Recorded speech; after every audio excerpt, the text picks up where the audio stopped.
hours done, 6 hours to go, and it was a grid based on that finishing order at the end of part one, and it was Ben Barnicoat that went sprinting off into the lead of the racers. Lower down the order there was the now traditional early race drama for the number 33 Kessel Ferrari. Around it went, it picked up frontal damage, but didn't need to pit and soldiered on into battle, ultimately coming home in 10th place. It wasn't long before the light was starting to fade as number one Ben Barnicoat started to build up the lead. 88 Dominic Baumann was on a real mission further back, and in the GT4 category it was looking very McLaren-ish as the Greystone GT entry continued to hold sway and build that gap over the opposition. There was no stopping number one, however. 66 was in a little bit of strife. Sparks coming from underneath the car meant that that was starting to attract attention. Dominic Baumann likewise, and that was largely because of his pace. In 46, David Fuminelli was doing a great job. Unfortunately, though, there was a bit of contact, not with him at the wheel. It was when we had Luca Marini behind the wheel as that tangled with number 66, the Ian Logie-driven Mercedes. Again, though, the cars managed to keep going in that stint. Minimal damage sustained, and there were some good fights going on all the way up the order. Another star of the early part of the race was Dries Van Voor. He was flat last, many laps down, but absolutely determined to set the fastest lap of the race. He missed doing so, but he was a star to watch while he was trying hard.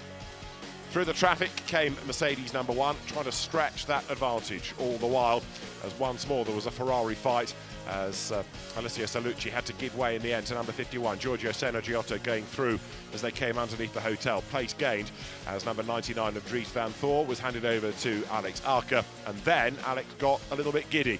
Multiple track limit violations came, and that wasn't the worst of it either. There was then this incident as he got into the back of the Ferrari number 61 of Grunewald coming down towards turn 16. That gave damage to the back of the Ferrari, but it gave ample damage to the front of the Audi, enough to mean that it came into the pit lane and would ultimately be retired.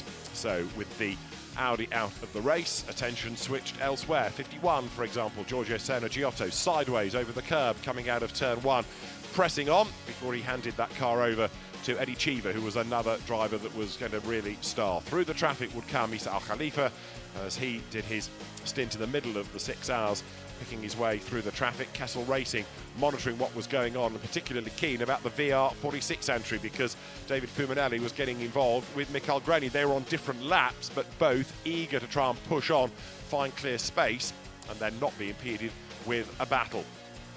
At the checkered flag, though, it was a win for the two Seas Motorsport Mercedes of Martin Kodrich, Ben Barnicoat and Isa Al Khalifa. A dominant performance all the way through. And Mark Werrell, it has been another fascinating race here at the Yas Marina Circuit. Fascinating race, and wonderful that we're celebrating it in fine fashion in the 10th ever running of the Golf 12 Hours at Yas Marina. Memorable race, wonderful to be part of again.